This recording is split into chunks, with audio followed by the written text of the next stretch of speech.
thing, and I'm going to be some sort of myth-buster here, but I will give you the historical truth. You have voted for this video, so here it is. And I have also asked you how you would prefer this one. If you would prefer it in soft-spoken voice or whispering, and it was half and half, so I will try to alternate whispering with soft speaking.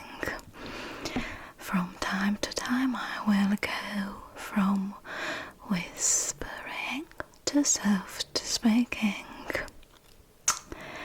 So last year I started the spooky season with Elizabeth Bathory's story, the bloody Countess, the bloody Hungarian Countess, and I will link the video below. And this year I start a spooky season with the story of the real Dracula, the real character, the real prince, the real Romanian prince. So sit back, relax, and let's listen to the story. I tried to create some sort of spooky atmosphere around here. I have even ordered some vampire teeth here for a roleplay, so let me know in the comments below if you would enjoy a vampire roleplay. So let's get started. Put on this fluffy mic cover because it's pretty noisy outside.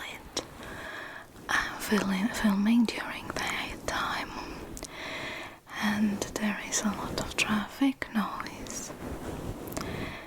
So, as many of you already know, I'm Romanian, although I have been living in Italy for many years, and I am very proud of my origins, of my culture, and of my country.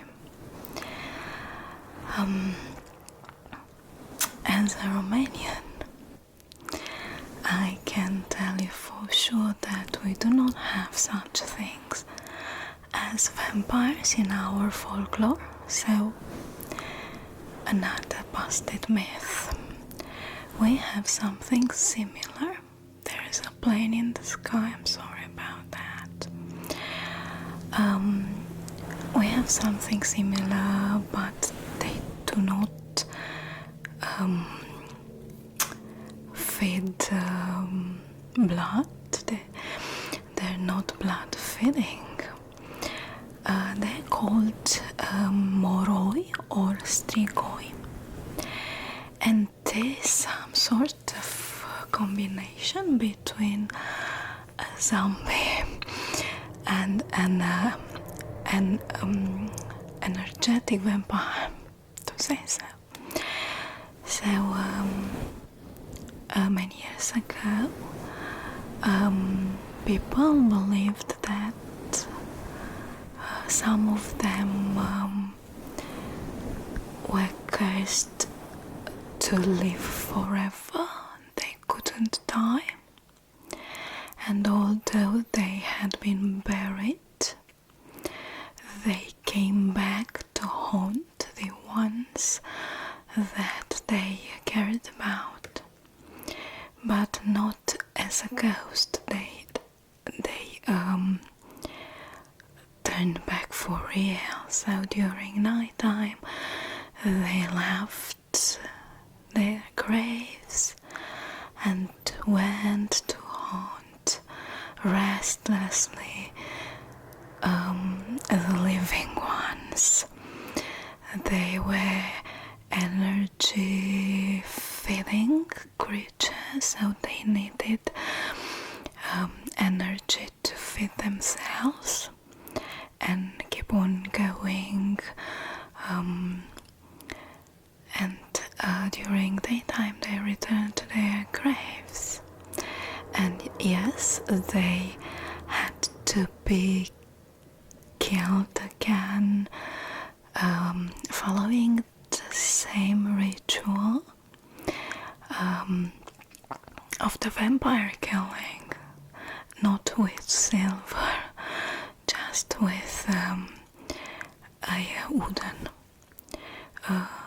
stake right into the Strigoi's heart.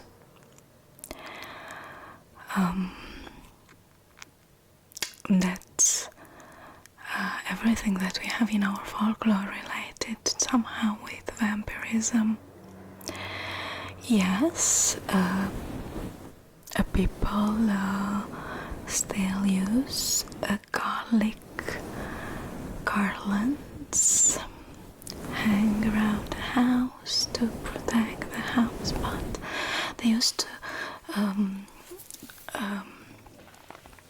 they use garlic to protect themselves from and their houses from evil spirits, not from vampires. But let's find out how vampires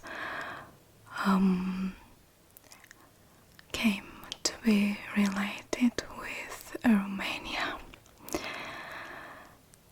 So, legends of vampires go back in time, centuries ago. But the most terrifying one, the most terrifying character of all time seems to be Dracula. Still, Dracula is pure fiction. It's a fictional character created by author Bram Stoker. But his character was, it is said that the character is based on a real historical figure. And that historical figure was called Vlad Tepes. Vlad Tepes, Vlad the Impaler. Who was Vlad the Impaler? He was a medieval prince, voivode, and it is said that his acts, his cruel acts to say so, inspired the world's most famous vampire, Bram Stoker's Dracula. Vlad is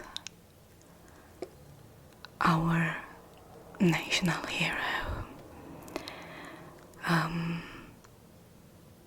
He is considered a symbol by the Romanian people, no matter how cruel and no matter how bloodthirsty and cruel he may have appeared, and I will let you know why. Vlad the Impaler, also known as Vlad III, Prince of Wallachia, or Wallachia in Romania, Wallachia, was a 15th century warlord in the southeastern Europe, modern Romania today. Bram Stoker used features and elements of Vlad The Impaler's real story in order to create his famous character in 1897. You know, the famous novel Dracula, which has inspired along the years a lot of horror movies, TV shows, and other fictional characters, numerous other novels, and so on. Vlad Tepes. Vlad the Impaler is believed to have been born around 1431 in what is now the central region of modern Romania. There is no link between Vlad the Impaler and Transylvania. You know, as all these countries in the world, Romania has many regions, and Transylvania is a region in Romania. There is also another region called Moldavia, and so on. But Vlad, the real character, had nothing to do with that part of Romania called Transylvania.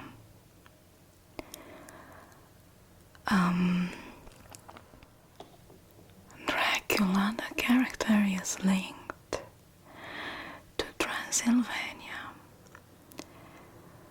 and Vlad the Impaler never owned anything in Transylvania.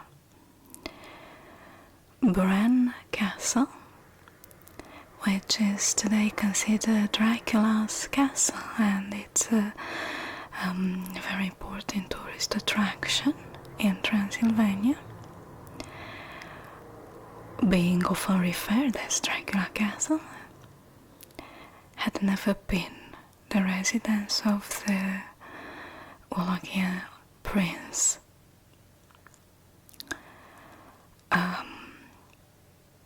Bran Castle is in a foggy, mountainous area, and it really looks spooky. It's a medieval castle, and it's perfect to be considered like so as Dracula's castle. But in fact, Vlad III never lived there. He never ever stepped foot there.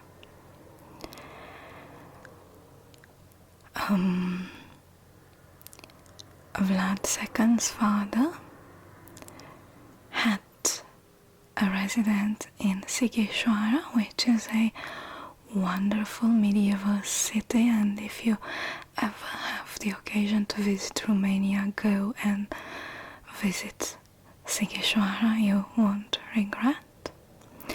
Transylvania, but that was it. And that it was the only connection between Vlad III and Transylvania. Now it is possible, of course, for tourists to visit the real castle where Vlad III spent time.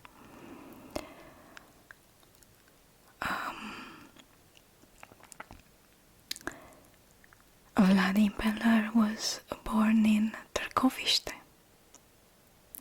which was at that time the royal seat of the Principality of Wallachia, where his father was a voivod or ruler.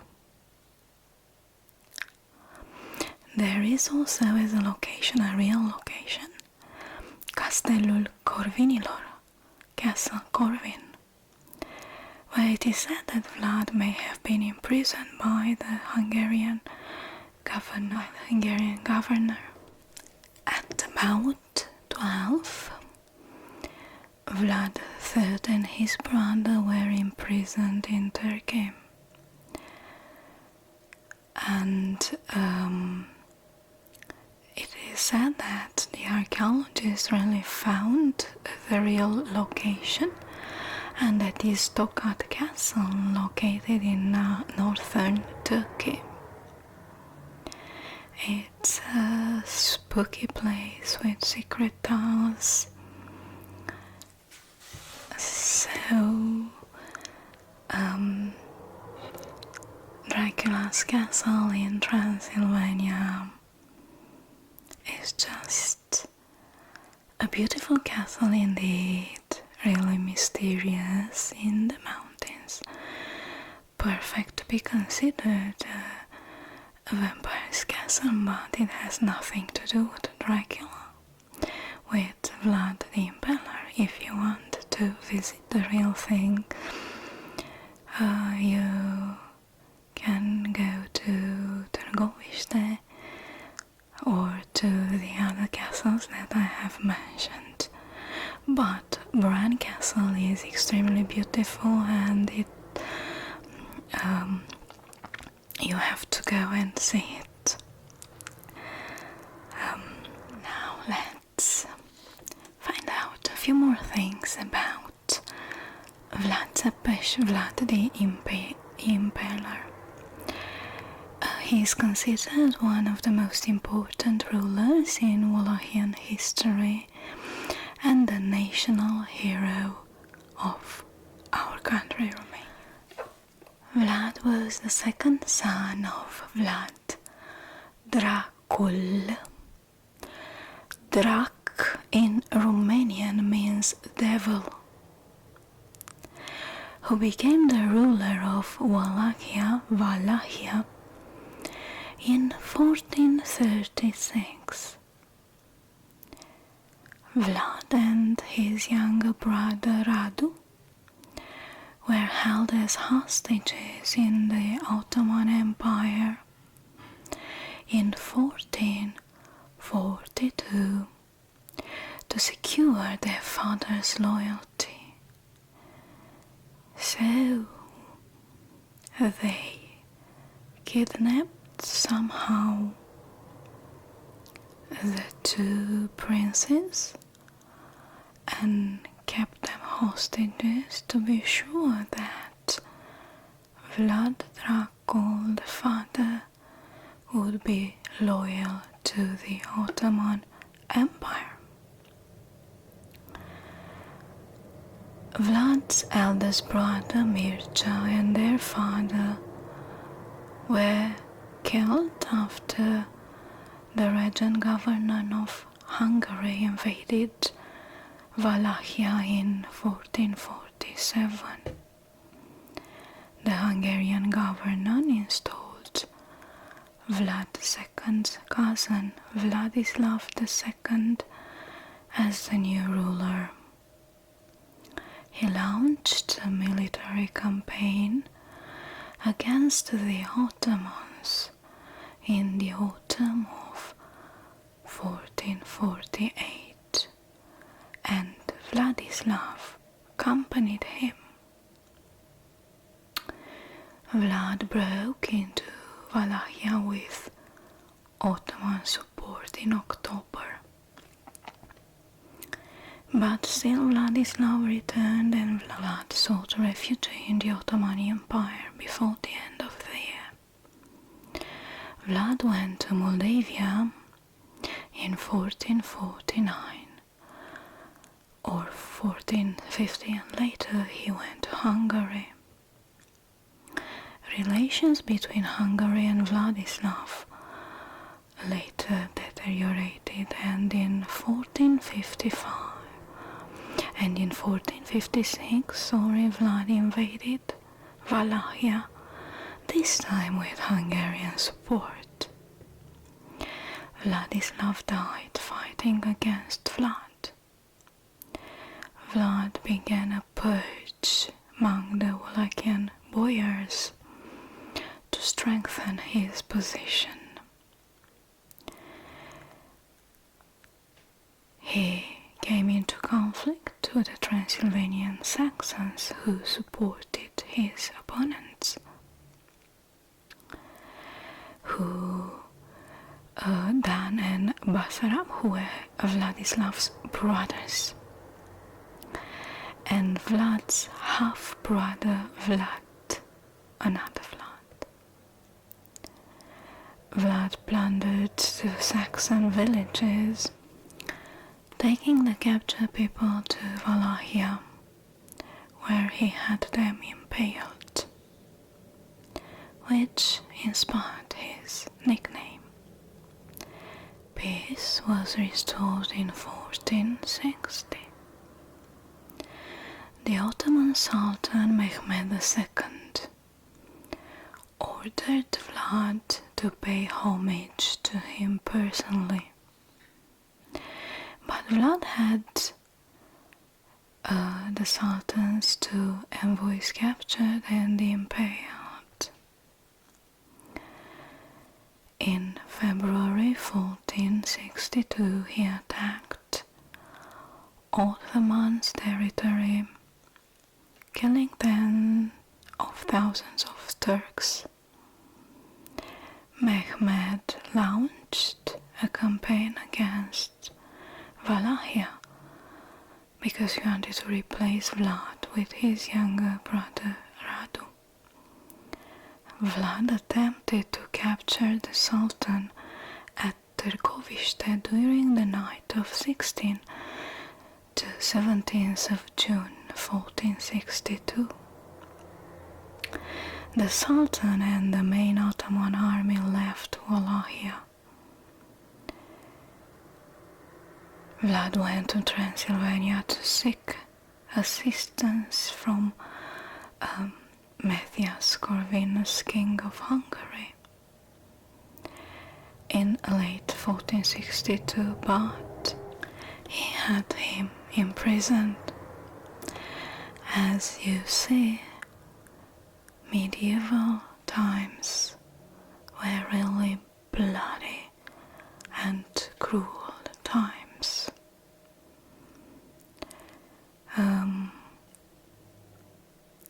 Little countries had to pay tribute to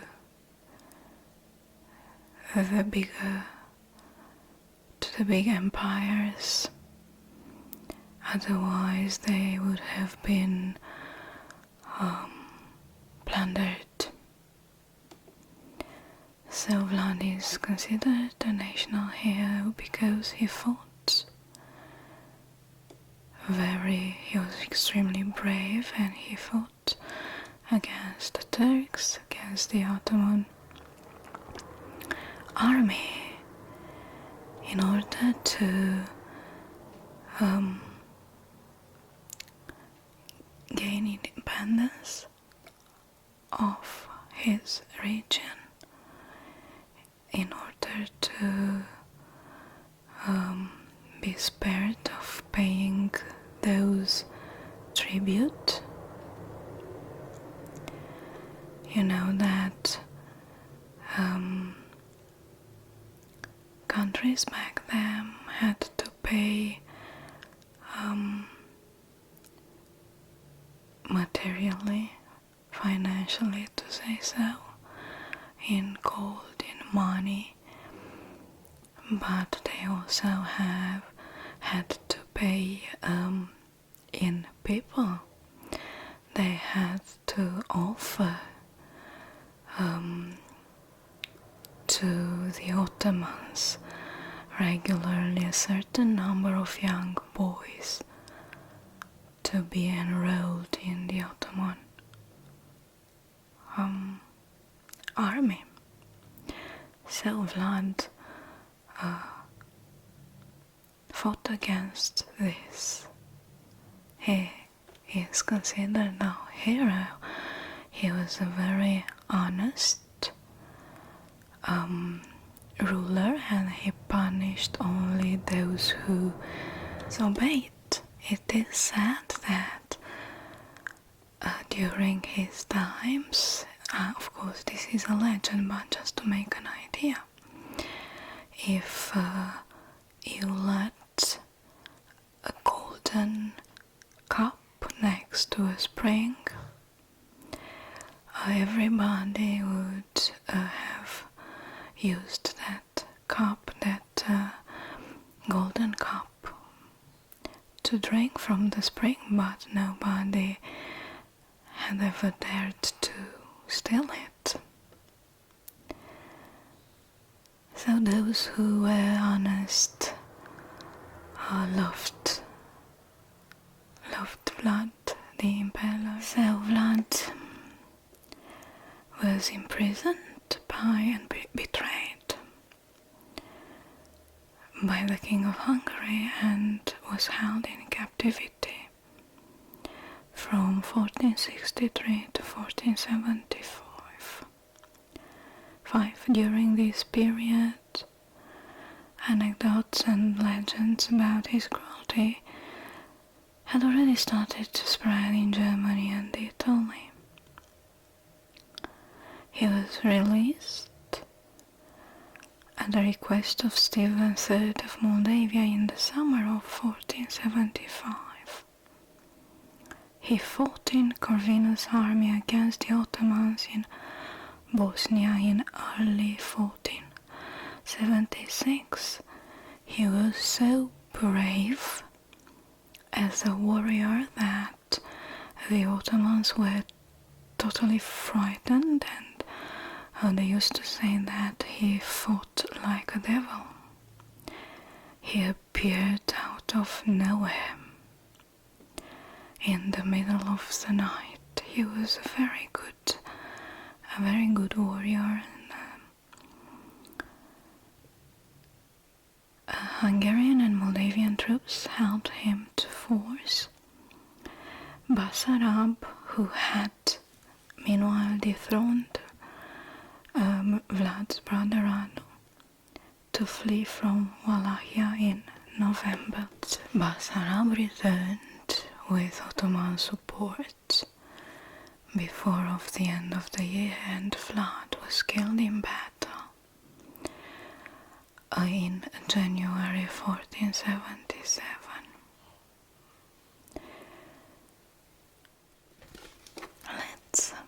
So this was very short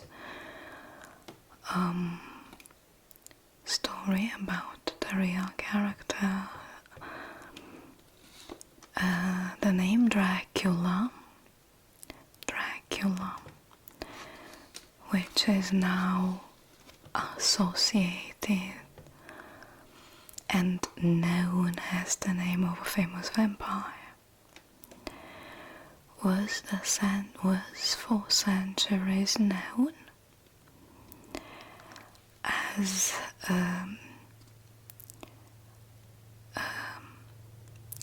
the name of Vlad III. Diplomatic reports and popular stories referred to him as Dracula, Draculia or Dracula already in the 15th century. He himself signed his two letters as Dragulia or Draculia in the late 1470. But there is nothing spooky about his name. His name had its origin in the sobriquet of his father Vlad Dracula, Vlad the Dragon, in medieval Romanian, who received it after he became a member of the Order of the Dragon. Dracula is just a Slavonic genitive form of Dracul, meaning the son of Dracula or the son of the dragon. So there's nothing spooky about this. In fact, Dracula means the son of the dragon, which is the name of that title, dragon. In modern Romanian still, Dracul means devil, which contributed to Vlad's reputation. Vlad III is known as Vlad Țepeș or Vlad the Impaler, and this is connected to the impalement, and that was his favorite method of execution. Of course, he had a reputation for cruelty, but remember, there were medieval times. Stories about Vlad's brutal acts began circulating during his lifetime, and Vlad's cruelty acts were probably exaggerated, as it always happens. These stories that exaggerate his cruelty acts had been created, of course, by his enemies, but there are also local legends, some of which have been preserved by oral tradition. The Romanian people see Vlad as a just ruler and a realistic tyrant who punished criminals and executed patriotic boyards to strengthen the center government. Since the middle of the 19th century, Romanian historians have treated Vlad as one of the greatest Romanian rulers, emphasizing his fight for the independence of the Romanian lands. Even his acts of cruelty were often represented as rational acts serving national interest. So he could only stop the internal fights of the boyar parties through these acts of terror. The tortures and executions which Vlad ordered were not out of a very cruel heart, but always had a reason, and often a reason of state. So he is considered to be a model of courage and patriotism. And according to an opinion poll conducted in 1999, 4.1 of the participants chose Vlad the Impaler as one of the most important historical personalities who have influenced the destiny of the Romanians for the better. The stories about Vlad, made him the best known medieval ruler of the Romanian lands in Europe. However, Stoker's Dracula, first published, as I have told you, in 1897, was the first book to make a connection between Dracula and vampirism. So that was my story about the real Dracula.